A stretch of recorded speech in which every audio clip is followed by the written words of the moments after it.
Okay, Leo, I know this is just in the morning and I have you in class later on today and we can go over it then, sort of.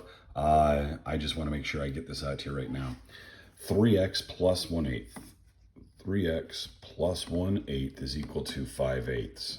Okay, this problem right here, the biggest thing that you want to look at, some people, I'm going to show you the I think it was Aiden Zakurik, a former student of mine. He loved working with fractions, and he would just say, okay, I've got 1/8, I'll subtract 1/8 because it's just an algebraic equation here.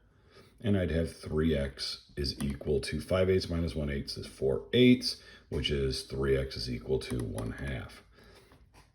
And then he'd say, okay, what's the opposite of dividing or multiplying by 3? It's dividing by 3. So you don't divide by 3, you multiply by the reciprocal, which is 1/3, and x will equal 1/6. Okay, that's what he ended up getting for that problem. Let me get my wipey raggy thing. Okay, I mean 1/6. All of this, I'm sorry, I sort of zipped through that. But he liked just to bring the 1/8 the other and then divide by 3, but multiply by 1/3, whatever. Okay, I'm not a huge fan of that. You may like that way, and I'll go over it in class just to make sure. I'm not a huge fan of that. I hate fractions, and if I can get rid of them any way that I can, I'll get rid of them first and not use them in the problem. So if that's the case, what's my common denominator of all my fractions? Well, there's only one denominator that's in this, and it's the same. It's 8, okay?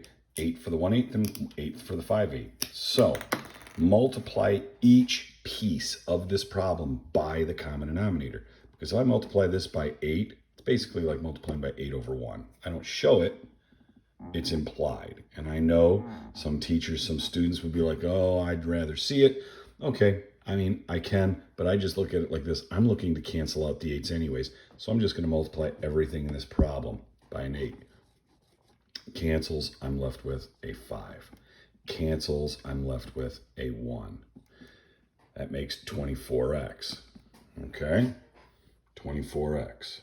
Now it's just a two-step equation with all whole numbers. And my answer might be a fraction, but it's all whole numbers now, and I can just subtract 1, and it makes 24x is equal to 4, and divide by 24.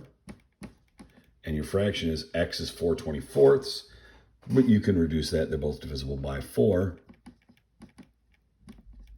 and it makes 1/6.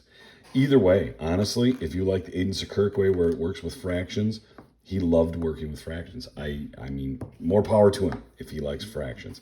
That's not a problem. But both ways work fine if you like them. Now, when you get to problems that have multiple fractions, it really depends on your ability to work with fractions and your like or dislike of them to be able to work these problems out. Personally, when you get down to like this and this and that craziness, don't work with the fractions. Get rid of the fractions and work with the just single the whole numbers and make it an easier problem to work with. We can go over that today in class. I'll talk about it. Maybe make another video for everybody. I may post this for everybody.